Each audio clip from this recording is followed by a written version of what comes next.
Hello everyone and welcome back to my channel.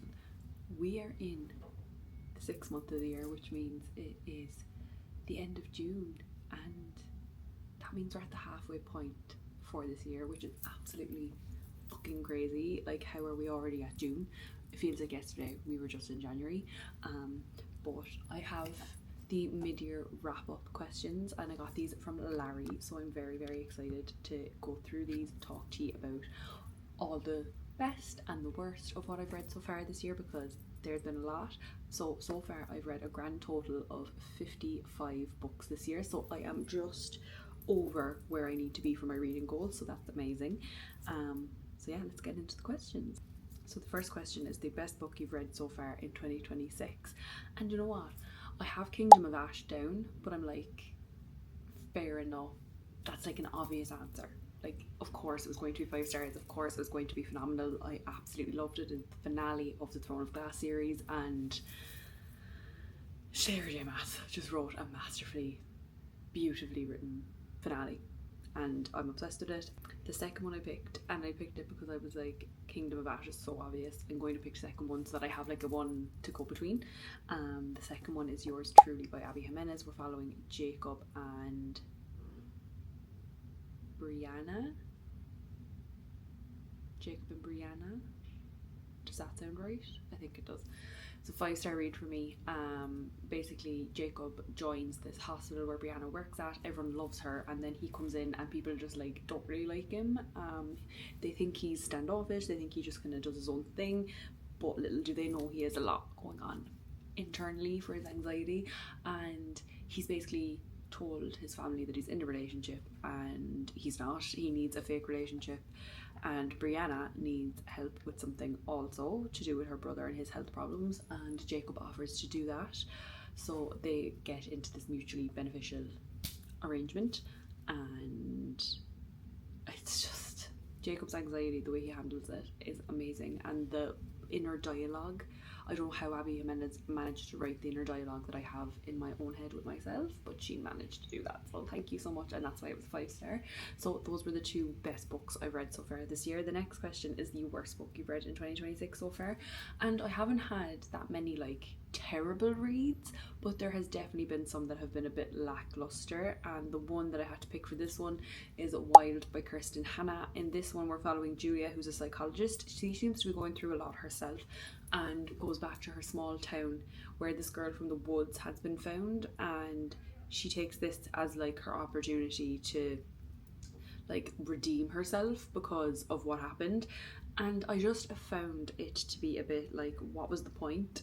Like, I felt like there was a trauma bond between her and the girl, and I don't know, would something like that happen in real life? And I know obviously it's fictional, but I just felt for 450 pages that a lot more should have or could have happened, and I was just very disappointed because I enjoy Kristen Hanna's writing, but with this it just took too long, and I was like, I need this over and done with. And I read it, I gave it 2.5 stars. I wouldn't recommend it, unfortunately, but I'm hoping to get into other books by Kristen Hanna, like The Women and Firefly Lane, and I'm hoping I'll enjoy those ones. And she has 2 releases that have came out this year, which is On Summer Island and Mystic Lake, and they seem really interesting. I'm excited for them. So the next question is the best sequel you've read so far in 2026, and the one I've chosen for this is Caught Up by Liz Tom Ford, and this is the 3rd book in the Windy City series. We are following Kai and Miller, and Kai is a single dad. He is playing baseball, I want to say, and he basically keeps firing every nanny he has. And then we have Miller, who is struggling with her like big fancy cooking job and feels like she's kind of just stuck in the same thing every day and is just run down and just wants something different. So she goes to be a nanny for Kai for the 3 months of the summer that she's taking off, and I just became obsessed with them. It's definitely my favourite of the Windy City series so far, but I've heard Isaiah and Kennedy's book is the best book in the series, so I'm very excited to get to play along. The next is the worst sequel you've read so far this year.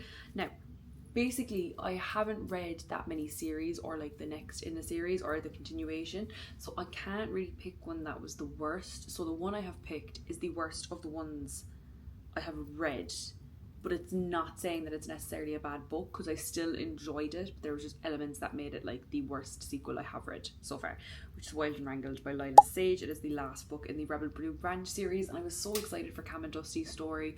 I thought it was going to be like so much deeper. I was like, yes, they're friends since childhood and it's like her first friend and they have all these experiences together, and that is all really, really cute. But then the minute things get tough, her communication is terrible and her fight style is terrible, and that's what made it a bad read for me, was her. Like, the way she ended their relationship initially was horrible, and then also when conflict comes up years later, yes, she was at 18, just like fresh 18 in the past, but she's like in her 30s now and she's still acting the exact same way, and it's like, come on, we need to have grown a bit. Like, Dusty has clearly grown, you haven't, and I just think that miscommunication was not needed. So yeah, unfortunately it's not like it's a really, really bad book. I still think I give it like 3.5 stars, but just those issues made it the worst, unfortunately. The next is a new release you haven't read but want to, and that is Our Perfect Storm by Carly Fortune, and this came out on the 5th of May, so it's out about a month and a half now. So this follows Frankie and George. So they're best friends, but it's the night before George's wedding, and no, it's the night before Frankie's wedding. Yeah, sorry. Frankie and George are best friends. The night before Frankie's wedding, Frankie doesn't know where they stand. Are they still friends? Are they going to talk? Are they not? What's happening? What's going on? And then the morning of her wedding, her groom leaves her for someone else, and George basically is like, let's go on your paid for honeymoon together, and they end up obviously having to rehash a lot of the issues and the reason they're not talking. Why aren't they friends? Why was she so uncertain that George was going to turn up at her wedding? Because I would hope my best friend, you'd know the day before. But I'm very, very excited to read this. Carly Fortune, I've had some hit and misses with Carly Fortune. I really didn't enjoy Every Summer After, but then I really enjoyed One Golden Summer. I think they're the only ones I've read. Oh, Bad Boy Reputation, that series, a Good Girl Complex, I enjoyed them, even though they were a bit cringy, I still enjoyed them. And so I'm very excited. I'm very, very excited to get into it, and the cover for this one is one of the nicest covers, and I maybe think that's why I'm wanting to read it so fast, because of the cover. But either way, absolutely stunning, and it will be getting read soon. The next one is the most anticipated release for the second half of the year, and I feel like we haven't had that many announcements. There's been a few, and the ones, like, there's one I have here and it's absolutely obvious, same as like saying what was my best read of the year, which was Kingdom of Ash. ACOTAR 6, which is coming out in October 27th, I want to say, and it is obviously the follow-up that we've been waiting years for, and I'm so excited for it. Like, it's like Christmas. It's going to be like Christmas in October and then Christmas again in January when we get the second release. But yeah, that's like a duh answer, like obviously duh. Embrace by Balcabra, which comes out on August the 4th, and this follows Cian and Scarlett. So we have Cian Ishida and Scarlett Kilner. Scarlett Kilner is the daughter of the coach of the team that Cian plays for. Basically, Cian joins the study group because it's his dad's last dying wish for him to get his degree, and he figures out he's probably not going to get his degree, so he needs to put the work in to honour his father, and joins this study group, and Scarlett happens to be in the study group, and I'm just so excited. Cian's book has been the book I've been so excited for. He's like that character that's like in the back. It was like Isaiah from Windy City. It was like that. It's like everyone, like, he's in there. He's like, you have the little snippets of him, and he's really, really funny, and you know he's going to be amazing when you get him, and that's Cian, and I'm so excited. The cover is also stunning. Balcabra always outdoes it with her covers. And the last of the most anticipated releases, because we don't have one yet, and I'm still praying it's happening this year at some point, but a Chloe Walt release, obviously. Don't know if we're going to get one this year at this point. Like, we're halfway through, still could, but I'm starting to lose a bit of hope, but I'm hoping that we get it soon. The next one is the biggest surprise of the year, and 100% that award gets to go to Dungeon Crawler Carl by Matt Dinham. This is one I never ever thought I'd pick up. It was one that I was like, I would never read that genre, I would never understand it, and it wouldn't engage me enough, but I was bloody well wrong. I gave it 4.25 stars. I am obsessed with Princess Donut. Like, it's just a lot of chaos, and the way I've described it is that, like, if you want a mix of like the Hunger Games with Survivor, but also like Rick and Morty and like the intergalactic and all that stuff, that's the books that you're getting. And there's like 9 books in the series, so yeah, I'm obsessed. I had a great time reading it, and I'm very, very excited to see where Carl and Princess Donut go next. The next one is favourite new author, debut or new to you, and hands down it is Cara Bastone. I have read 2 of her books so far this year, and I am just about to start a third actually. So I read No Matter What. I got it as an ARC from NetGalley, and it is one of the most beautiful stories I've ever read. It follows Roz and Vin, that they're going through this very traumatic time in their lives after a very horrific incident has happened to them, and it's their way of like finding their way back to each other. It's really, really beautiful. Then I read Ready or Not, and that's an accidental pregnancy, but not in the way you think it is, and our main character isn't necessarily the person that she may be having the baby with. And then Promise Me Sunshine is dealing with grief, and I think Cara Bastone manages to take things like grief, trauma, and like pregnancy, loads of different things that like are very normal experiences for people, but writes about them in the most beautiful way. And her writing is just poetic, lyrical, all the things, and I cannot wait. She has a book coming out in 2027. She's teased that, but she hasn't teased what it is or anything, so I don't know titles or anything like that, but I cannot wait to have a new release from Cara Bastone in 2027. The next one is newest fictional crush, and I actually have 5.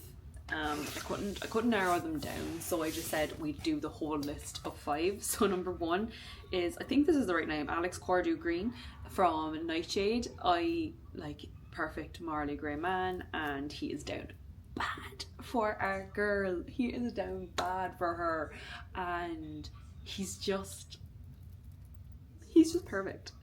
The 2 books from Sarah Adams is Jack Bennett and James Huxley, and these are the last 2 books in the When in Rome series. I'm absolutely obsessed with these 2 men. They are kings.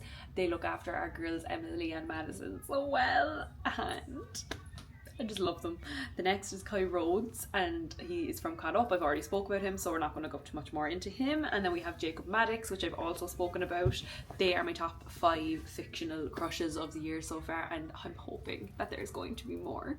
Next is a book that made you cry, and loads of books have made me cry this year, but I wanted to like have as many different answers for the questions as possible. So for this one I wrote A Man Called Ove, and it's a Frederick Bachman book. It is a Frederick Bachman book that's been on my TBR for a very, very long time, and I'm finally after getting to it, and it is a heartbreaking story of a man called Ove. Ove is seen as this very, very grumpy man, and everyone perceives him as grumpy and kind of difficult and odd, and the way he reacts to things necessarily isn't the same as everyone else.